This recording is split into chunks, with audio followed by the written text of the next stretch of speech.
Hey guys, Dr. Morse, Injury Experts. Welcome back. It's officially draft season. The first NFL preseason games are a couple days away. And now we hear further details about Matthew Stafford's back injury.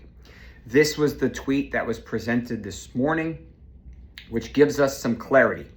Here's some background. Over the past few weeks, Stafford has presented to neurosurgeon, spinal doc out in California, Dr. Watkins, who takes care of many of the NFL guys. He is affiliated with the Rams. And they said, hey, he's got a back issue. They didn't give us any more specifics. He went again recently, and now we hear that he likely has a herniated disc that is causing inflammation and pain that he underwent an epidural for, and I'll explain what that is in a sec. Understand that Matthew Stafford has a significant injury history. He's 37. He's had multiple fractures in his low back. He probably has a history of herniated disc, which is very common at that age group. And if you look at his injury history, it's just insane in general. Now, what's important to understand is that they're saying, oh, he'll be ready for week one. He'll be ready for week one. Okay, fine. But this team lives and dies, and playoff potential is riding on the back of Matthew Stafford. Davante Adams can't throw himself the ball. Puka Nacua is not going to be as effective, in my opinion, if Jimmy Garoppolo is throwing him the rock. Kyren Williams' value changes. Ja'Corey Hunter changes. Terrence Ferguson, who's dealing with a groin injury, his value and potential breakout changes if Matthew Stafford is not throwing him the ball. So that's why this is really important. Now, let's talk about some of the likely specifics that Stafford is dealing with. First of all, if you've ever had a herniated disc in your low back, you completely understand how miserable he is. Now, the issue with the herniation and the low back is that the issue is usually at L4 or L5, which are the two bottom layers of the lumbar, and those are where the energy transfers to the lower extremities. Anytime you twist, rotate, take a high snap, a low snap, try to avoid a would-be sacker, take a sack. Trying to throw the ball 50 yards down the field on a seam in between two defenders to Davante Adams at 50 miles an hour or whatever the speed is with a herniated disc.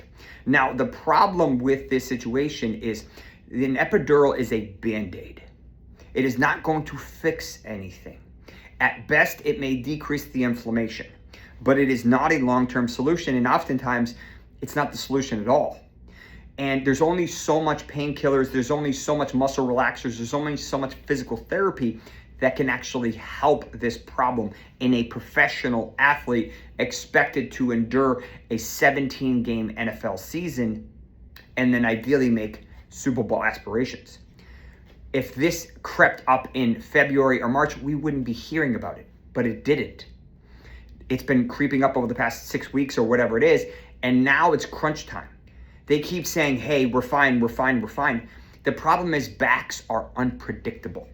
If we look at a normal back model, this is what we would see. We have disc, we have bone, we have disc, we have nerve roots coming out each side. Now, if you look at the disc, you'd see two parts. The central part is a jelly piece, a surrounding part is a ligament. Now, what's important to understand is that ligament often can get weakened.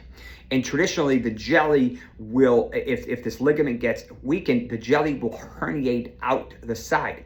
It can compress the spinal cord. It can compress any of the nerve roots as they're coming out. Now, if you were to ask, well, what does that look like? Well, if I were to chop you in half at a herniated disc level, this is what it would look like. So you have the disc actually protruding out and compressing the spinal cord, which will send numbness and tingling down both legs, sharp stabbing pain, throbbing, aching, muscle spasms, whatever. And it can also compress the nerve root as it comes out, which a normal nerve root would look like this. Look how much larger this one is.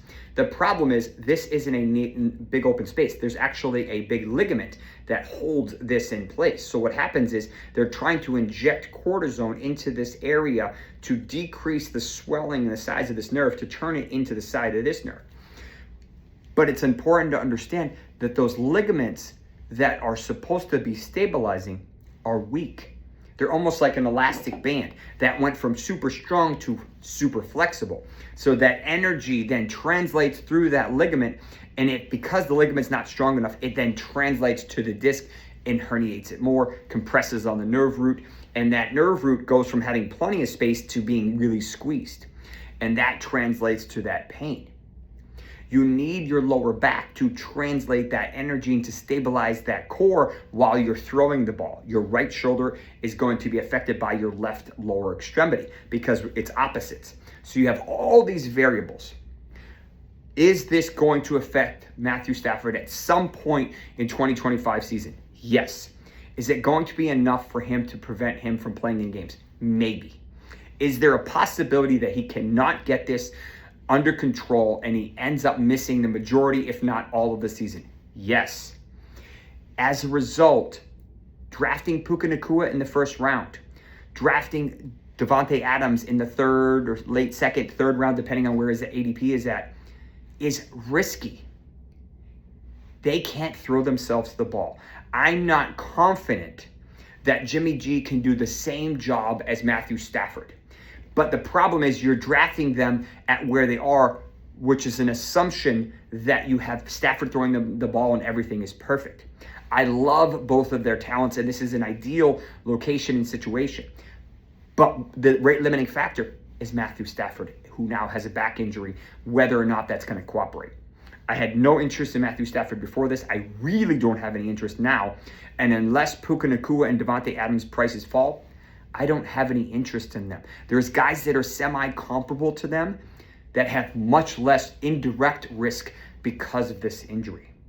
I'll do a separate video regarding specific treatments if you're looking for more treatment stuff.